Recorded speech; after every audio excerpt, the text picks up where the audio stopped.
জয় হিন্দ বন্ধুরা, আমি দীপঙ্কর মন্ডল। আপনারা দেখছেন নবান্ন নিমন্ত্রণ। আপনাদের সবাইকে স্বাগত। বন্ধুরা, রাজ্যে যা চলছে মানে কয়েকটা ঘটনা যদি বলা যায়, সেটার পরে রাজ্যের মুখ্যমন্ত্রী মমতা বন্দ্যোপাধ্যায় কি মজায় আছেন, তিনি কি বিন্দাস আছেন, এই প্রশ্নটা কিন্তু আপনাদের মধ্যে, আমাদের মধ্যে, সবার মধ্যে এটা ঘুরপাক খাচ্ছে। কি কি হয়ে যাচ্ছে মানে গত দু একদিন ধরে, আজকের দিন ধরে যদি দেখা যায়, দেখুন, যাকে তাকে যখন তখন থ্রেট করা হচ্ছে, রাস্তায় আগুন জ্বলছে, রাস্তায় অবরোধ হচ্ছে, বিডিও অফিসের মধ্যে মমতা ব্যানার্জির দলের বিধায়ক ঢুকে গিয়ে ভাঙচুর করছেন এবং তার বিরুদ্ধে কোনো অভিযোগ দায়ের করা হচ্ছে না। তিনি হুমকি দিচ্ছেন, তিনি কোমর ভেঙে দেবেন, এবার লাঠি ধরতে হবে, ঝান্ডা বাদ দিতে হবে, কঞ্চিতে হবে না।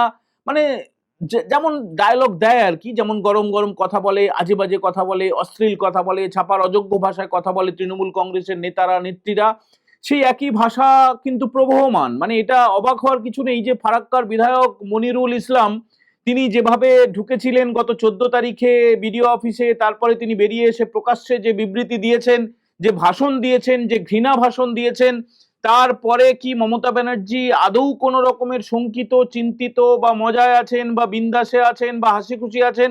এটা খুব স্বাভাবিক। শুধু কি তাই, মানে রাজ্যে কি হয়ে চলেছে, ফারাক্কা শুধু তো নয়, চাকুলিয়ায় হয়েছে, আজকে বাসন্তীতে হয়েছে। মানে এই যে শুনানি ঘিরে যেভাবে তাণ্ডব চলছে গোটা রাজ্যে, এটা কি পূর্ব পরিকল্পিত? এটা কি কোনো রকমের ষড়যন্ত্র, নাকি এটা শতপ্রণোদিত ভাবে, স্বতঃস্ফূর্ত ভাবে চলছে? দেখুন, এটা আর বলার কোনো অপেক্ষাই রাখে না। তৃণমূল কংগ্রেস এটা চেয়েছিল, কিন্তু প্যাঁচে পড়ে গেছেন রাজ্যের মুখ্যমন্ত্রী মমতা বন্দ্যোপাধ্যায়। কেন প্যাঁচে পড়েছেন, তার বিরুদ্ধে কোন চার্জশিট পেশ করলেন রাজ্যের বিরোধী দলনেতা শুভেন্দু অধিকারী, এসব নিয়েই আজকে আলোচনা। আপনারা স্কিপ করবেন না, গোটাটা মন দিয়ে দেখবেন এবং ভালো লাগলে বন্ধুদের সঙ্গে শেয়ার করবেন। যারা প্রথমবার দেখছেন তারা অবশ্যই নবান্ন নিমন্ত্রণ চ্যানেলটাকে সাবস্ক্রাইব করবেন এবং যদি ভালো লাগে বন্ধুদের সঙ্গে শেয়ার করবেন। দেখুন, নিচুতলার পুলিশ, মানে মমতা ব্যানার্জি তো মুখ্যমন্ত্রী থাকার পাশাপাশি বেশ কিছু দপ্তরের মন্ত্রী, বেশ কিছু দপ্তর, স্বাস্থ্য দপ্তর, আইএনসিএ মানে তথ্য সংস্কৃতি দপ্তর, পার্বত্য বিষয়ক দপ্তর, পুলিশ দপ্তর, এগুলো তার অধীনে রয়েছে, মাদ্রাসা দপ্তর। তো পুলিশ মন্ত্রী হওয়ার দৌলতে গত 21-এর ভোটে, 2021-এর ভোট পর্যন্ত আমরা দেখেছি পুলিশের উঁচুতলা তো বটেই, মানে আইপিএসরা তো বটেই, এবং যারা অফিসার তারা তো বটেই, নিচুতলাতেও তার পাশে ছিল, মমতা ব্যানার্জির পাশেই পুলিশ ছিল। কিন্তু এখন আপনারা একটু ভালো করে খেয়াল করবেন, আপনাদের যদি কোনো আত্মীয় স্বজন বা বাড়ির কোনো সন্তান তারা পুলিশে থাকে, একটুখানি ভালো করে কথা বলার চেষ্টা করবেন, বা বন্ধু বান্ধব যদি পুলিশে থাকে, তাহলে আর এটা প্রমাণ করার অপেক্ষা থাকবে না, আমাদের বলার কোনো অপেক্ষা থাকবে না। দেখুন, এটা একদম আমরা খুব ভালো করে দায়িত্ব নিয়ে বলছি, পুলিশের নিচু তলাটা না ধসে গেছে। মানে তারা মমতা ব্যানার্জির নাম শুনলে, তৃণমূল সরকারের নাম শুনলে তারা একদম উদম গালাগালি করছে, একদম উদম খিস্তি করছে বলা যেতে পারে। এবারে রাজ্যের মুখ্যমন্ত্রী মমতা বন্দ্যোপাধ্যায় তিনি তো অনেক চাল চেলেছেন। তিনি বেলডাঙায় তিনি পাঠাননি, পুলিশকে নিষ্ক্রিয় করে রেখেছিলেন প্রথম দুদিন ধরে। তারপরে তার ভাইপো গিয়েছিল বহরমপুরে, মানে সেই একই জেলায় মুর্শিদাবাদে। তো সেটাকে ঠিক করতে হবে। আর ভাইপোর সভায় লোকজন হোক আর নাই হোক, তাকে তো একটা দেখাতে হয়, মানে ড্রোন শট দিয়ে, একটা ক্যামেরা দিয়ে সেটা লাইভ সম্প্রচার করে, তারপরে চোরপোটাটা রয়েছে, চটিচাটা মিডিয়া রয়েছে, তারা দেখাবে। এবং চটিচাটা মিডিয়া নিয়ে বহু কথা আপনাদেরকে বলেছে, কিছু করার নেই আসলে, তারা এমন কিছু খেয়ে বসে আছে, মানে টাকা পয়সা, বিভিন্ন পদ, তারপরে সরকারি ফ্ল্যাট, এগুলো সব নিয়ে বসে আছে। তো আর কিছু করার নেই, তাদেরকে ওই পা চাটতে হবে, চটি চাটতে হবে। তো সেটা যাই হোক, এবারে রাজ্যের মুখ্যমন্ত্রী দুদিন পরে তার পুলিশ দপ্তরের ঘুম ভাঙলো। তিনি পুলিশ পাঠিয়েছিলেন, কিন্তু মুর্শিদাবাদের যা অবস্থা, মানে বেলডাঙা সংলগ্ন এলাকায় যা অবস্থা, কলকাতা হাইকোর্ট বিরোধী দলনেতা শুভেন্দু অধিকারীর মামলার পরিপ্রেক্ষিতে বলেছে যে হ্যাঁ, ওখানে কেন্দ্রীয় বাহিনী পাঠাও। তো এবারে কেন্দ্রীয় সরকারকে উদ্যোগী হতে হবে, রাজ্য সরকারকে উদ্যোগী হতে হবে, এবং ওই এলাকায় পুলিশের বদলে কেন্দ্রীয় বাহিনীর জওয়ানরা তারা সেখানে রুটমার্চ করা শুরু করে দেবেন। ভোট সামনে চলে এসছে, তার আগে যদি এইভাবে কেন্দ্রীয় বাহিনী মোতায়েন করা শুরু হয়, তাহলে আর কার বা শান্তিতে তিনি কিভাবে থাকতে পারেন, কিভাবে ভালো করে ঘুম হতে পারে? প্রধানমন্ত্রী নরেন্দ্র মোদী তিনি সিঙ্গুরে সভা করে ফিরে গিয়েছেন। তারপরে তার যে পরামর্শদাতা সংস্থা আইপ্যাক, তারা আগেই তাকে বলেছিল, তাকে পরামর্শ দিয়েছিল যে ম্যাডাম, আপনি একবার নন্দীগ্রামে যান, আপনি একবার সিঙ্গুরে যান, আপনি একবার নেতাইতে যান, আপনি একবার অভয়ার বাড়িতে যান, আপনি একবার হাঁসখালি যান, আপনি একবার পার্ক স্ট্রিটে যান। তিনি কোথাও যাওয়ার প্রয়োজন বলে মনে করেননি। নন্দীগ্রামে হেরে যাওয়ার পর থেকে আজ পর্যন্ত একবারও যাননি এবং সিঙ্গুরে তিনি সেই সুপ্রিম কোর্টের রায় পাওয়ার পরে সেই যে সর্ষের দানা ছড়িয়েছিলেন তারপর থেকে তার দেখা নেই। সামান্য কিছু চাল আর সামান্য কিছু ভাতা দেওয়া হয় কৃষকদের, কিন্তু কৃষকদের জমি যে ফেরত দেওয়া হয়েছে বলে মমতা ব্যানার্জি দাবি করেন, তৃণমূল কংগ্রেস দাবি করে, আর এই চটিচাটা মিডিয়াগুলো দাবি করে, এটা কিন্তু ডাহা মিথ্যা কথা।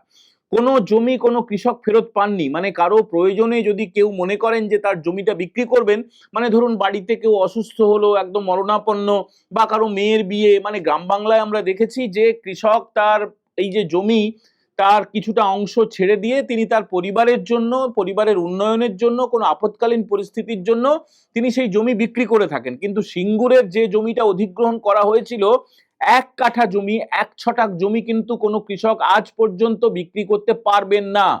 পারবেন না, তার কারণ সরকার সেটাকে লিজে নিয়ে নিয়েছিল 99 বছর। এই কারণে কেউ কিন্তু জমি ফেরত পাননি, ওই পাট্টা দেওয়া হয়েছে। তো পাট্টা নিয়ে তো আর জমি বিক্রি করা যায় না।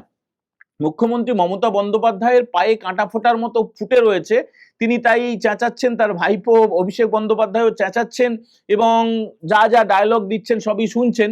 মমতা ব্যানার্জি 28 তারিখে আবার সিঙ্গুরে যাচ্ছেন। এবার তিনি কি বলবেন না বলবেন, কিছু অসহায় হয়ে গেছেন মমতা ব্যানার্জি, অসহায় হয়ে গেছেন। সবচেয়ে বড় যেটা কারণ সেটা হচ্ছে তারই দপ্তর, পুলিশ দপ্তর, হোম ডিপার্টমেন্ট বলা হয়, হোম ডিপার্টমেন্টের যে যারা অফিসার এবং নিচুতলার কর্মী, একদম গোটা পুলিশের একটা বড় অংশ, বিশেষ করে নিচু তলাটা না পুরো ধসে গেছে। কিন্তু রাজ্যের মুখ্যমন্ত্রী মমতা বন্দ্যোপাধ্যায় তিনি 2026-এ প্রতিদ্বন্দ্বিতা করবেন কি করবেন না সেটা এখনো পর্যন্ত ঝুলে রয়েছে। তার দলের কেউ কেউ এবং পুলিশের কেউ কেউ, মানে তার আছে তো অনুগত কিছু লোকজন, একটা মুটে বোয়া লোকজন, তারা এবারে মনে করছে যে নন্দীগ্রামে তাদের পিসি বা তাদের দিদি, আপু, খালা তিনি দাঁড়াবেন না। মানে মুখ্যমন্ত্রী তিনি কোথায় দাঁড়াতে পারেন, তিনি সেই পুরনো ভবানীপুরে সম্ভবত প্রতিদ্বন্দ্বিতা করবেন, কিন্তু তিনি এখনো পর্যন্ত তার দলের কোনো মানে মস্তিষ্ক আর কি, যারা থিঙ্ক ট্যাঙ্ক, যারা কিনা কর্তা বলে ধরা হয়, তবে তা নয়, তিনি 294টা কেন্দ্রে প্রার্থী বলে তিনি দাবি করেন, তিনিই পোস্ট, বাকি সব ল্যাম্প পোস্ট। তো এবারে তিনি যেটা চেষ্টা করছেন যে সমীক্ষা করে বারবার সমীক্ষার ফল আনার চেষ্টা করছেন যে কোথায় দাঁড়ালে কি হবে। যতবার তিনি সমীক্ষা করেছেন, একাধিকবার সমীক্ষা করেছেন, ভবানীপুরে মমতা ব্যানার্জি হারছেন। তো সেখান থেকে তার উদ্বেগ বেড়ে গেছে, পালপিটেশন বেড়ে গেছে, তার সুগার বেড়ে যাচ্ছে, প্রেশার বেড়ে যাচ্ছে, আর বয়সজনিত বিভিন্ন সমস্যা থাকে, হাঁটুর সমস্যা, এই সমস্যাগুলো তার রয়েছে। এইবারে তিনি কি করছেন যে পুলিশ দিয়ে ম্যানেজ করার চেষ্টা করেছিলেন ভবানীপুর কেন্দ্রটাকে। পুলিশ দিয়ে ম্যানেজ করতে গিয়ে যারা পুলিশের যারা চাকরি করেন তারা তো আর সরাসরি রাজনীতি করতে পারবেন না। এই যে এসআইআর পদ্ধতি, ভবানীপুর কেন্দ্রে পুলিশকে বিএলএর দায়িত্ব, বিএলওর দায়িত্ব, এইসব কন্ট্রোল করা, এগুলো দায়িত্ব দিতে চেয়েছিলেন, কিন্তু সেটা তিনি ফেঁসে গেছেন। সেটা জানাজানি হয়ে যাওয়ার পরে কমিশনও জেনে যায় এবং পুলিশের তরফে কোনো কর্মী যারা চাকরি করছেন তারা কেউ এই কাজে তারা পা রাখতে চাননি। তারা সরাসরি বলে দিয়েছেন, বাবা আমার ফ্যামিলি আছে, বউ বাচ্চা আছে, আমি এইসব ঝামেলার মধ্যে যাব না, চাকরিটা চলে যাবে। এই কারণে পুলিশ এসআইআর পদ্ধতির মধ্যে যায়নি, ঢোকেইনি একদম। বিশেষ করে এই ভবানীপুর কেন্দ্রের কথা বলছি, যে ভবানীপুর কেন্দ্রকে মমতা ব্যানার্জি বড় বোন বলে বলেন, তার বড় বোনের উপরে আস্থা রয়েছে, তার মেজ বোন তাকে হারিয়ে দিয়েছে, কিন্তু এই এখন যা অবস্থা, বড় বোন মেজ বোন দু বোনই তাকে হারিয়ে দেবে। মানে নন্দীগ্রামে তো হেরেই বসে আছেন, গত 2021-এ রাজ্যের বিরোধী দলনেতা চ্যালেঞ্জ জানিয়েছেন যে আবার তিনি দাঁড়ান নন্দীগ্রামে, আবার হারাবো। সব মিলিয়ে তিনি ছোট বোনকে খুঁজছেন বলে আগে আমরা একটা এপিসোড করেছি। এইবারে পুলিশ যে কতটা ধসে গেছে আপনারা ভালো করে শুনুন। আগামী কালকে মানে 21শে জানুয়ারি পিটিএসে একটা গোপন বৈঠক করার কথা ইতিমধ্যে সিদ্ধান্ত হয়ে গেছে। সেখানে কাকে ডাকা হচ্ছে, পুলিশের কর্তারা তারা বলে দিয়েছেন আসবো না, পুলিশের যারা পার্মানেন্ট যারা এমপ্লয়ি তারা বলেছেন আসবো না। এবারে সিভিক আর টেম্পোরারি হোমগার্ডদের দিয়ে একটা সভা করার কথা সিদ্ধান্ত হয়ে গেছে। তাদের কাজ হবে, মানে যারা ফুল টাইম কাজ করেন, যারা চাকরি করেন, যারা সরকারি কর্মী, তারা যাচ্ছেন না। এবার টেম্পোরারি হোমগার্ডদের দিয়ে ভবানীপুর কেন্দ্রটাকে কবজা করার একটা পরিকল্পনা চলছে। আগামীকালকে মিটিং রয়েছে। এবার সেই মিটিংয়ে বেশ কয়েকজন হোমগার্ড তারাও বেঁকে বসেছেন। তারা ভাবছেন যে আমরা টেম্পোরারি রয়েছি, আমাদের পার্মানেন্ট হতে হবে, যদি সরকারটা চেঞ্জ হয়ে যায়। তাদের মধ্যে একটা দোদুল্যমানতা চলে এসছে, ভয় চলে এসছে, উদ্বেগ চলে এসছে যে সরকার যদি চেঞ্জ হয়ে যায় আর কোনোভাবে যদি এটা জানাজানি হয়ে যায় যে আমিও মমতা ব্যানার্জির হয়ে মানে টেম্পোরারি হই যাই হই, আমিও মমতা ব্যানার্জি হয়ে ভবানীপুর কেন্দ্রে কাজ করার জন্য এই ষড়যন্ত্রে বা এই অভিসন্ধিতে এই পরিকল্পনায় আমি যোগ দিয়েছিলাম, তাহলে তো আমার পার্মানেন্টটা আমি আর হতে পারবো না। এই কারণে তারাও বেঁকে বসেছেন এবং আগামীকালকে মিটিং হবে কি হবে না এখনো পর্যন্ত ঠিক নেই। তবে অফিসিয়ালি তারা কিন্তু যত হোমগার্ড রয়েছেন তাদেরকে ডেকে পাঠিয়েছেন, ওয়েলফেয়ারের নেতৃত্বে এই বৈঠক হবে। মানে ভাবতে পাচ্ছেন কি অবস্থা। যতই আপনি ওই বারাসাতে ফাঁকা সভা যে ছবি আপনাদেরকে দেখিয়েছি, আর একবার দরকার হলে আপনারা দেখে নিন, যে তার ভ্রাতুষ্পুত্র আঞ্চলিক তৃণমূল কংগ্রেসের সর্বভারতীয় সাধারণ সম্পাদক অভিষেক বন্দ্যোপাধ্যায়, তিনি যখন বারাসাতে কাছারি ময়দানে সভা করছিলেন, মাঠের 1/4 ভরেনি, মানে 1/4 ভরেনি, 25% ভরেনি, 75%-এর বেশি খালি। সেটা দেখে ওই চিবি আউট, মানে যা তা অবস্থা।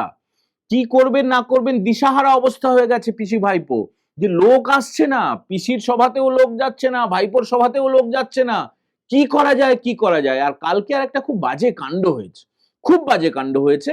এবারে যখন এই মিছিল যাচ্ছিল, মানে অভিষেক ব্যানার্জির সভার কাছাকাছি না, বেশ অনেকটা দূরেই একজন দুজন তারা দাঁড়িয়ে জয় শ্রীরাম বলেছিলেন। দেখুন, জয় শ্রীরাম বলা তো অপরাধ নয়, কেউ জয় মা শীতলা বলবেন, জয় শ্রীকৃষ্ণ বলবেন, রাধে রাধে বলবেন, বন্দে পুরুষোত্তমম বলবেন।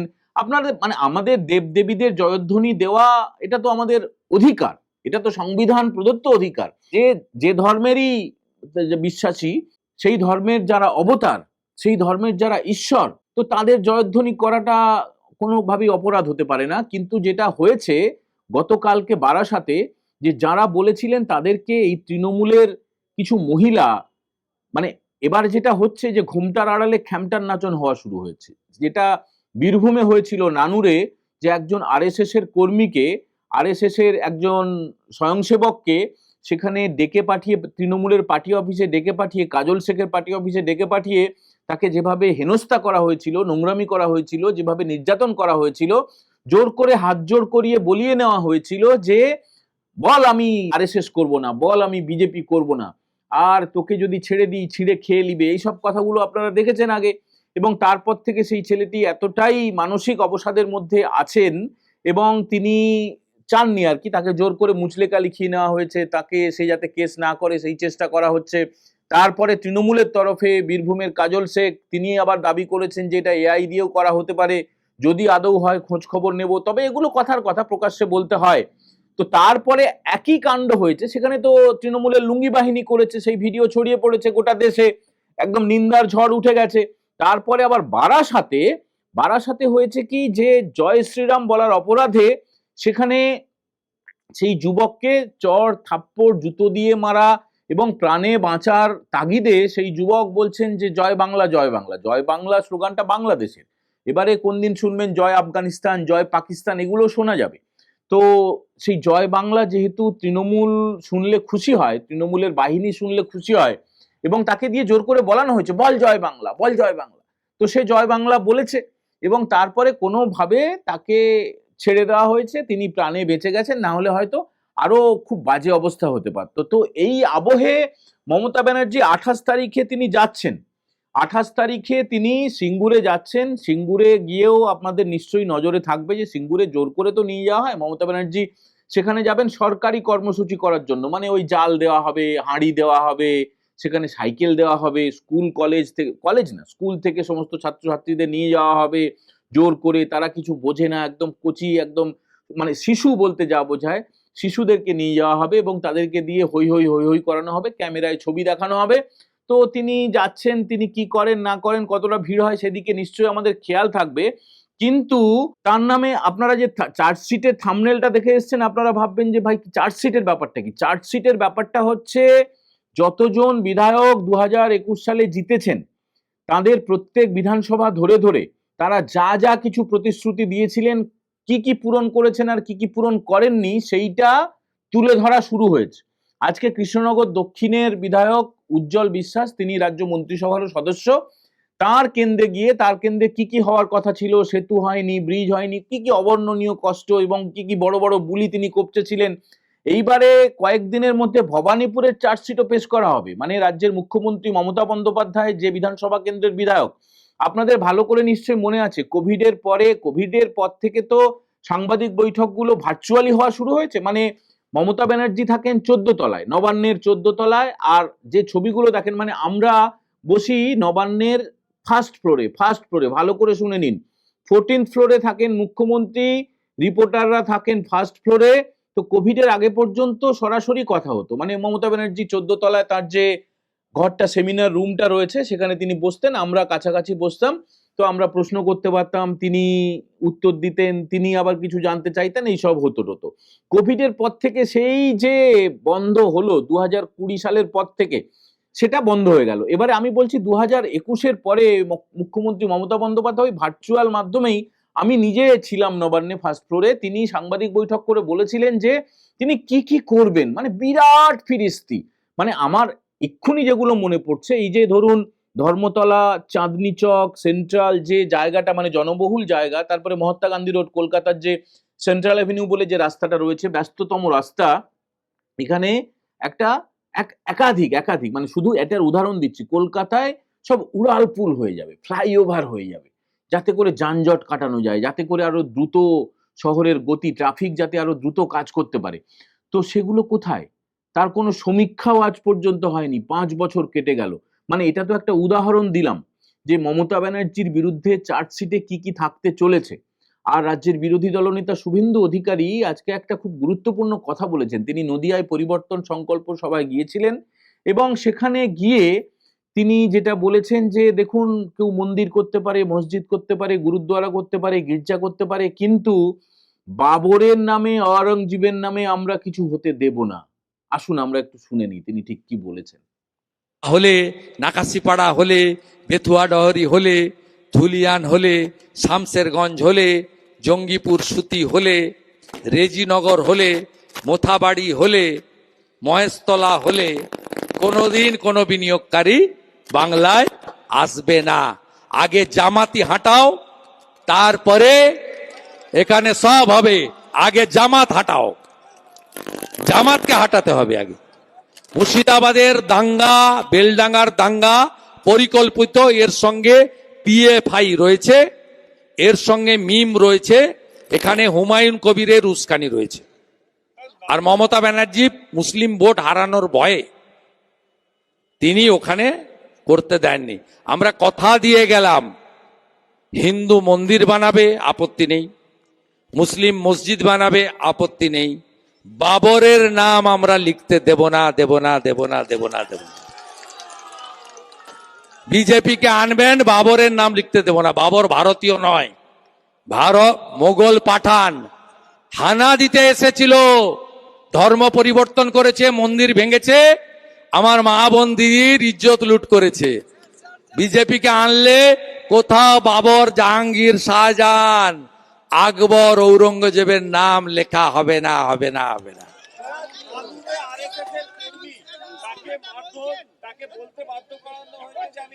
প্রতিবাদ হচ্ছে আজকে আরএসএস এর পক্ষ থেকে, রাষ্ট্রীয় বড় সামাজিক সংগঠন, আদর্শবাদী সংগঠন, হিন্দুদের প্রাণের সংগঠন, নেশান ফার্স্ট মন্ত্রে দীক্ষিত সংগঠন, সবচেয়ে সেবামূলক কাজ এই সংগঠন করে, তারা আজকে শান্তিপূর্ণ বিক্ষোভ করছে, আমি টিভিতে দেখলাম।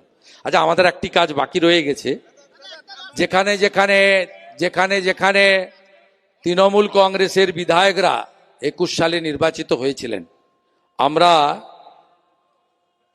তাদের বিরুদ্ধে সেই এলাকায় গিয়ে চার্জশিট প্রকাশ করি। বন্ধুরা শুনলেন, তবে আমি আমার সাংবাদিকতার পেশায় বা অন্য কোনো সিনিয়রের কাছেও কিন্তু শুনিনি যে এরকম একটা, কি বলবো, খুব বেনজির, মনকে ছুঁয়ে যায় একটা ঘটনা ঘটেছে মালদার হরিশ্চন্দ্রপুরে। তিনি যদিও তৃণমূলেরই সমর্থক, তৃণমূলই করিয়েছে, উৎসাহ দিয়েছে, কিন্তু বিষয়টা ভাবার আছে যে এই অপদার্থ কমিশনের অপদার্থতার জন্য একজন যুবক, তিনি তার দাদুর কবর থেকে মাটি তুলে নিয়ে এসেছেন। এটা অত্যন্ত প্রতীকী, মানে মাটি দিয়ে তো আর প্রমাণ করা যায় না, কিন্তু একজন কেন তুলে আনবেন, মানে এটা মাথাতেও আসবে কি করে, এটা একটা মনে ছাপ পড়ার মতো। সেই যুবক, তিনি তার দাদুর কবর থেকে মাটি তুলে নিয়ে এসেছেন। তিনি বলছেন যে তাহলে এটা ডিএনএ টেস্ট করে দেখুক যে আমরা বংশ পরম্পরায় এখানকার অধিবাসী কিনা। এই অপদার্থ কমিশনের অপদার্থতার জন্যই কিন্তু এ রাজ্যের, দেখুন, কোন ধর্মের, কোন বর্ণের, কোন সম্প্রদায়ের সেটা বড় কথা না। বংশ পরম্পরায় যারা আছেন তাদেরকে কেন এইভাবে হেনস্থা হতে হবে? তবে এর পেছনে যে গভীর রহস্য রয়েছে সেটা বিরাট কিছু না, তার জন্য বোঝার জন্য একদম বিরাট বড় সায়েন্টিস্ট হওয়ার দরকার নেই। তৃণমূল চাইছে বলেই এই অশান্তি হচ্ছে। তৃণমূল চাইছে বলেই বিভিন্ন রাস্তা রাস্তা টায়ার জ্বলছে, বিডিও অফিস ভাঙছে। তৃণমূল চাইছে বলেই তাদের বিধায়করা এইভাবে গুন্ডামি করছে, এইভাবে নোংরামি করছে। তৃণমূল চাইছে বলেই ফর্ম 7 টেনে নিয়ে গিয়ে এইভাবে পুড়িয়ে দেওয়া হয়। তৃণমূল চাইছে বলেই বিএলওরা এইভাবে আক্রান্ত হন। তৃণমূল চাইছে বলেই মানুষ এমন অবসাদে, এমন আতঙ্কে ভুগতে শুরু করেছেন। বিষয়টা আদৌ আতঙ্কের নয়। ওই যুবক, তিনি এখানকারই মানুষ, তিনি সংখ্যালঘু মুসলিম হন আর সনাতন হিন্দু হন, যেই হন না কেন তিনি বৈধ ভোটার। তার জন্য যা যা কিছু সামান্য কাগজপত্র রয়েছে তা পেশ করলেই তার নাম ভোটার লিস্টে থাকবে। আর ভারতীয় হওয়ার সঙ্গে ভোটার লিস্টে নাম থাকার কোনো সম্পর্ক নেই। আর ভোটার লিস্টে নাম থাকলেই যে আমরা সবাই ভোট দিই তাও কোনো ব্যাপার নয়। আমি যে শেষ কবে ভোট দিয়েছি বা আপনারা যারা দেখছেন তারা কবে শেষবার ভোট দিয়েছেন ভালো করে ভেবে দেখুন, অনেক বছর হয়তো অনেকেই ভোট দেননি। তো তৃণমূলের তরফে, পিসি ভাইপোর সরকারের তরফে, পিসি ভাইপোর দলের তরফে এমন একটা আতঙ্ক ছড়ানো হয়েছে যার ফলে কিছু মানুষ হলেও তারা আতঙ্কিত হয়ে রয়েছেন। এই আতঙ্কিত হওয়ার কোনো কারণ নেই। আপনারা সবাই সাবধানে থাকুন, মাথা উঁচু করে থাকুন, সগর্বে বলুন জয় হিন্দ, বন্দে মাতারাম।